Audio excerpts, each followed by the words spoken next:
The road to greatness is different for each of us. Meet Nathan Carnage Corbett. He works hard every day, striving to be his best. I've always gone in with the attitude to knock my opponents out. If they can walk away from a fight, who really won the fight, you know? This is Tutu. He also works hard every day to further himself. And while Tutu and Nathan are worlds apart, they're both traveling on the same road to greatness. Australia's Gold Coast, home of one of the world's toughest martial arts fighters, holder of 7 world Muay Thai titles, Nathan is known as the man with the golden elbows. Oh, the overhand elbow is out cold! That's good night, Irene! But with all his achievements, he still hungers for more. When you're 20 years old, for me, greatness was to be just a world champion. And 4 years later, I was world champion, but still chasing more. 10 years have passed, and I'm still the champion. You know, I'm still fighting, I'm still achieving, and still aiming for more. The road to greatness has to start somewhere.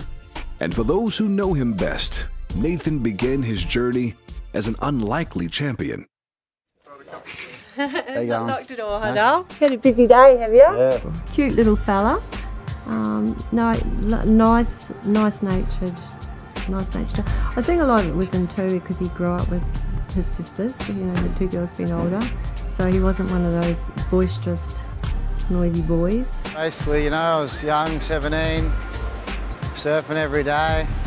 Finished school, didn't know what I was going to do, but was doing martial arts at the time. And, you know, I was just taking it as a hobby. He was a kid that never had any confidence, much at all actually. And when he started out in karate, and it was through a friend, which he was doing his surfing back then, and it was soccer or just playing AFL. When I started martial arts, I was only Nathan Corbett. I wasn't a fighter at all, and that's why I began this journey. And for many years and many times and many different challenges, I've always asked myself, are you a fighter? And sometimes I've answered, you're not. You know, what are you doing? You know, there was obviously something inside, whether it was, you know, my spirit that was strong, or my passion, or my heart, or just the will to keep going. It kept me going, pushing through it. Nathan has grown up to become a 7-time Muay Thai world champion. The winner and still WMC world champion, Nathan Carnage Corbett. I mean, I guess there's so many good memories in this room, you know. I've won so many fights. I mean, they're all winning trophies. You know, there's no runners up in here. They're all winner, you know, winner, winner, winner. You know, I've been blessed to be a champion and win most of all my fights. Nathan's one of those guys that, unless it's 110% right, he's not happy. I've come to training on more than one occasion where we've trained the night, I've been happy with it. He's done her pads, he's done his bag, he's gone home, and he's rang me and just we've spoke on the phone for half an hour, he's not happy with it. One night we even come back in and did it all again. But getting up and training hard in the mornings and your body's sore, those little things like that hurt, but I guess you just got to look at the bigger picture. My emphasis for him is pad work. I just put him through excruciating pad work as often as I can, and really try to almost break him to a point, you know, which hasn't happened yet. He's always managed to come out on top. But pad work for me is, like I said, it's a big factor for Nathan, just that he can try those techniques. We do a lot of slow down and work the technique. Now, Nathan is preparing for the biggest fight of his career, a showdown in Jamaica against Holland's Tyrone Spong.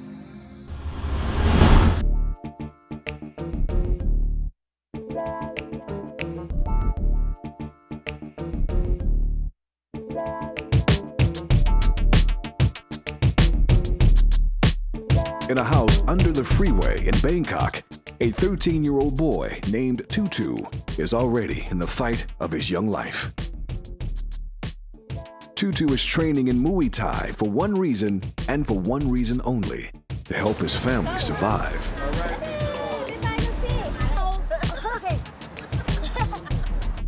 Tutu is a man in a boy's body.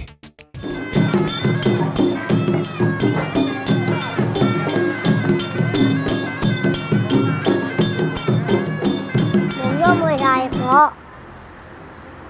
ะผมเลี้ยงผมเรียนมาตั้งแต่เด็กครับเพราะว่าผมเป็นนักมวยทีนี้ผมว่าไปเรียนมวยแล้วสักพักผมว่าได้ไปต่างประเทศครับผมกลับมาผมว่าได้ตังค์ก็มาให้พ่อแม่ครับอันนี้ห้องนอนของทุกๆครั้งนอนกันพ่อแม่นอนข้างนอกนี่ถ้วยของทุกๆที่ได้มา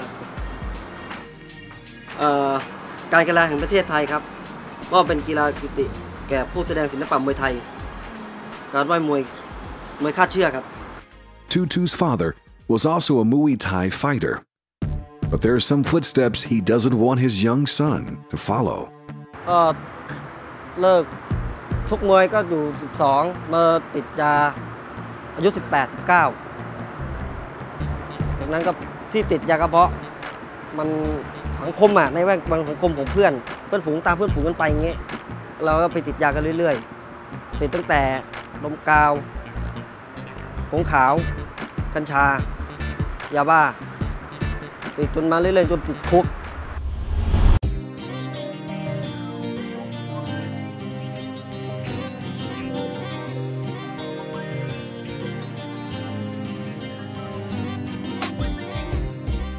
Today, Nathan arrives in Thailand, where he meets two of his fighting brothers, Australia's Muay Thai poster boy, John Wayne Parr, and Clifton Brown, the pride of Jamaica. In Thailand, they will reconnect with each other and the origins of the sports they love. I started doing karate when I was 14, and my parents loved it, you know, because I think that's what made me the person I am today. Yeah. Learning the martial arts, manners and respect and discipline. Good time management. My karate instructor was very strict. Yeah. It wasn't just all about fighting, it was about manners and he was fought in the Vietnam War. Yeah. So he was very military and Japanese karate, which so you combine them together, very strict. Yeah, very strict. Even just lining up, having to go to training, you had to iron your gi, everything had to be clean, perfect. So it taught a lot of good morals. So I was always competing in karate. My parents never really thought much of it, you know, just doing karate. I guess as I wanted to box originally, and my dad said, nah, it's a mug's game, I don't want you boxing. Yeah. That's how I found karate. And then from there it was just a progression into Thai boxing. I had a few amateur fights. I don't think they really thought much of it, thinking where I was going with it. And my mum's always was in the early days, okay, now that's great, you've had a good couple of fights, but you've got to get a job, you know. Muay Thai fighters are unique. While their fights are often brutal, they are very respectful to each other. Many of the fighters are close friends. If you win by knockout, I like to call it like the Highlander. So you just get that all over body tingles. You've just knocked someone out, and then all the energy just takes over your body and then for the next 2-3 days you can't sleep because you're just buzzing. Natural high. It's so hard to give that away. If you could bottle it and sell it, you'd be a billionaire for sure. If you have a great fight, everyone's, you know, all over you. Oh, John Wayne Parr is the greatest, Nathan Carter's Corp is the greatest. If you have a bad fight, you don't perform as well. Those same people will be the first ones to throw mud at you. I started the sport when I was 11 years old. I'm 33 now, so over 20 years in the sport and still only 50% there. Just every time you think you're near the top, you slip it down and you're still learning. So I've never been to Jamaica, so it's exciting there. Coming to Jamaica is such a buzz. I've never been to Jamaica, so that means there's another stamp on the passport that I don't have. Seeing the card, you know, the draw card for the night is just amazing. Like, especially being Muay Thai, you know, like I've flown to Japan, fought on a few big shows. I've gone to Japan, watched Wayne in the K1, and it's awesome. And at the end of the day, it's K1. You know, this is Thai boxing at its best, and everyone's fighting for world titles. It's amazing to be involved with such a fight show. I'm stoked. It's great. Just like every other country we fight in, you want to put on a good show, so people walk away saying, oh man, that was awesome. I can't wait till the next time the boys are over again. Nathan's trip to Thailand has gone a long way to getting his mind back in the game. Before I went to Thailand, it was start of the year.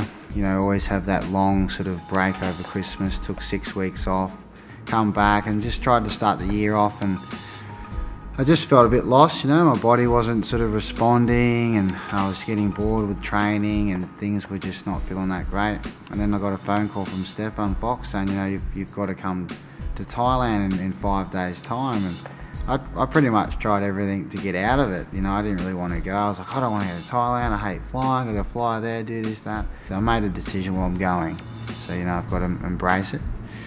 So yeah, John Wayne and I, we got on the plane and flew to Thailand, and flew in there with an open mind. You know, flew there thinking, well, I'm here to work, I'm open-minded. And it was amazing. It was a complete life turnaround. I went there, got inspired, went and watched some fights, just started loving Muay Thai again, just pumped me up again, and got back to Australia. I had a fight 5 weeks later, and from there I've just been you know, really training hard, refocused and ready to make it at 09 a massive year, so I'm happy. There's always those times when you come into the gym and you walk out, you're not quite as happy as what you were the night before maybe, so, you know, that side of it, he's really getting on top of that himself. You know, he's excited about fighting, he's excited about his future in Muay Thai, and he's achieved world title level, which a lot of people would be happy just to rest on that, but he wants more all the time, so keeping him motivated is a pretty easy job. There's many different, you know, factors that take place when, you know, looking for motivation, and you know, inspiration is one of the biggest things I find that, you know, is what motivation is. You can't just sort of wake up, find motivation. You need to get inspired, you need to keep that inspiration burning. And at times the candle, you know, feels like it's burnt out, and you can, you know, almost not see the light, but you come forward from there. And you know, you think of different reasons. Sometimes you might be fighting for just the money, you know, and sometimes you might be fighting, you know, for a title fight, and other times you might be fighting for a break in life. And I think lately myself, you know, I've realised that being the champion, you know, is a bigger thing than just being the champion for myself. It opens up a key, gives me a key to the door for other things in life, you know, such as business. So that sort of is what inspires me now. I mean, I've got 7 world titles, and I want to continue being the champion. That's one thing that I don't want to not be. I don't want to wake up and not be the champion, so that's a big thing. But getting up and training hard in the mornings and your body's sore, those little things like that hurt, but I guess you just got to look at the bigger picture.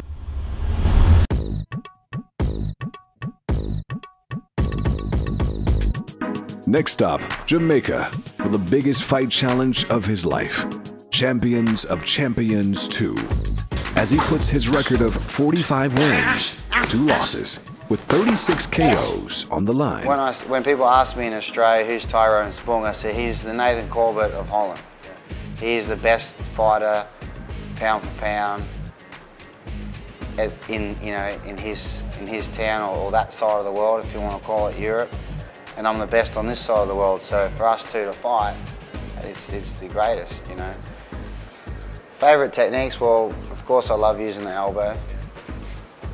But you know, I'm an all-round fighter. Like, I can use my legs, I can use my hands.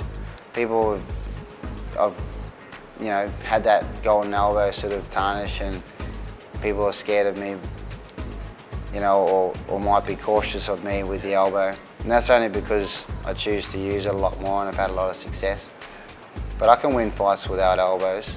It's no problem, but I just enjoy it. It just gives me that extra confidence if I'm in trouble, you know. I feel like I have something I can pull out and win fights with. Tutu's day begins at 5 a.m.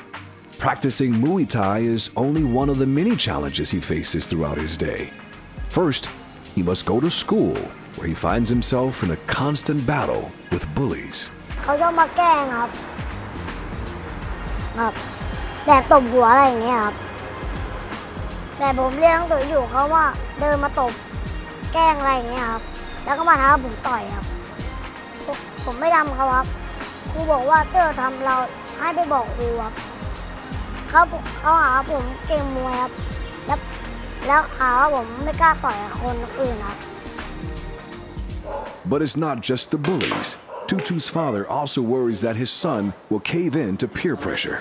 เป็นห่วงกลัวจะเดินตามเพื่อนนะตอนนี้ก็ตามเพื่อนอยู่กลัวจะไปดมกาวตามเพื่อนเขาตอนนี้เพื่อนๆพาผมไปดมกาวผมก็บอกแล้วเขาก็บอกว่าให้ผมไปหาตังค์มาแล้วผมได้ตังค์มาเขาก็ไปซื้อกาวเลยครับต่างคนก็ต่างทำงานกันลูกก็ฝากให้ย่าเลี้ยงถึงเวลาก็ไปรับ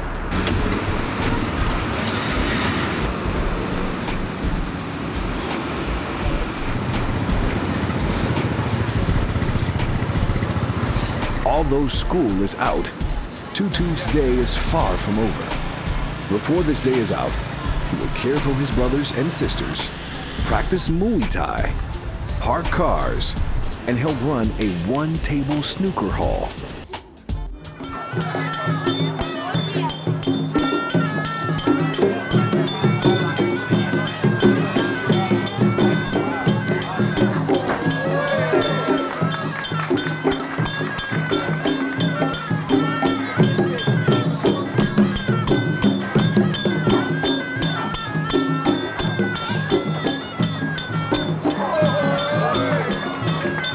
Tutu's training is largely due to a program established by General H.E. Pitchett Gulawani.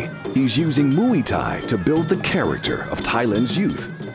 Build buildings, skyline, building, speedway, but we did not build successful human element. I not only teach him boxing, I teach him history of Thai boxing. If they finish high school, they don't have money to go further to university. I provide them. Yeah. They're not my kids, but they are Thai kids. If they become good citizen of Thailand and they rebuild others, okay. ไม่ค่าเชื่อกันดีกว่าจะไปเล่นอย่างอื่นเล่นเกมเล่นอะไรมันไม่ได้ประโยชน์เล่นออกกำลังกายนี่มันได้กำลังออกกำลังกายแข็งแรงด้วยไม่เจ็บแค่ได้ป่วย The responsibilities of fatherhood is something Nathan can appreciate. You know, I was 20, 22 when my son was born, and that was a challenge in itself. You know, I had to come from, a position of, not having responsibilities, I guess. You're really only having to worry about yourself to all of a sudden, well, you have a responsibility. And, my father's a great man, and he hasn't done any wrong by me, but he hasn't been in my life as much as I would have desired to. I still love him very much. And I just said, well, I'm going to man up. I mean, at the end of the day, it's my blood. So I manned up and made sure that I was going to be there for my son. Nathan isn't the only one worried about his son. Even to this day, in all the years that he's been fighting, I still get nervous when he fights. Because as good as he is, you can just sometimes have one hit, and you can be the best, and you can be out to it like that. Recently, Nathan experienced something that is usually reserved for his opponents. Well, it's going to take a big-time fighter to break his... Oh, tagged him! Thank you! Carnage goes down! Carnage goes down! The high kick from Payet! And Carnage is down! To be honest with you, that's the only time in my whole career that I've been dropped with an 8 count, got back up, had to be seen looking at the referee counting those 8 that I've put on many people all over my career. I mean, I had 46 fights. I've knocked out more than half of them. I've had always an 8 count in most of all my fights on them. So to see the referee after getting tagged, it's just like, whoa, okay, here we go. He asked that question right there and then. It's like, well, are you? One of my daughters was sitting on one side of me, and we actually had hold of each other, and my legs were actually shaking underneath the table. Nathan takes it all in stride. He's focused on pushing forward to reach his personal best. I feel that greatness is a real individual thing, and only yourself can answer that question. I mean, everyone will say, well, that's greatness, or this is greatness, but only you will know what greatness is for you. And for me right now, I feel that greatness is continuing to be the champion, but not only to be that, to be a better person as a man, as a father, and also to you know, inspire other people to have the same beliefs that they can get there. For kids who have something that they want to do, just go for it. I mean, what is there to lose, really? If it doesn't work out, then try something else, because then you'll know from trying something that it's not for you. You haven't lost, you've learnt that that's just not for you, but this might be. So just go for it. โตขึ้นผมอยากเป็นนักมวยครับผมจะได้หาท้ายพ่อแม่ชัยครับ Now, it's all about the fight ahead as Nathan takes on Tyrone Spong. Yeah, Tyrone Spong, I mean, the fact that he had a fight, I've had a fight, he lost his fight, it doesn't bother me at all. It doesn't enter my mind, because at our level, it's a puncher's chance. Anyone, especially at a heavier weight, you can get hit, you're going to go down. He had a great fight. He got caught. It's over. I don't think okay. He got knocked down. No problem. I'm only worrying about me. I'm just doing what I'm gonna do. I had my fight. I won my fight. Next fight I'm gonna win that. And then when I go to Jamaica, I'm gonna be ready. Spong has agreed to fight with one condition. Nathan is not allowed to use his elbows. I've got more than elbows to offer this fight. The only thing that's disappointing is that the whole fight, the whole card is 10 world title fights. It's Muay Thai. You know, that's what we're there to do. We're Muay Thai fighters. And one man comes in and dictates. But yet, you know, the fight is still going to go on because I'm going to be the bigger man to make sure that it does. But no, I want to take that challenge and I want to become great. You know, in greatness you need to put yourself out. And you can fall or you can grow. And from that, that's why the fight's going to happen. There's going to be greatness on that night. And until then, it's on.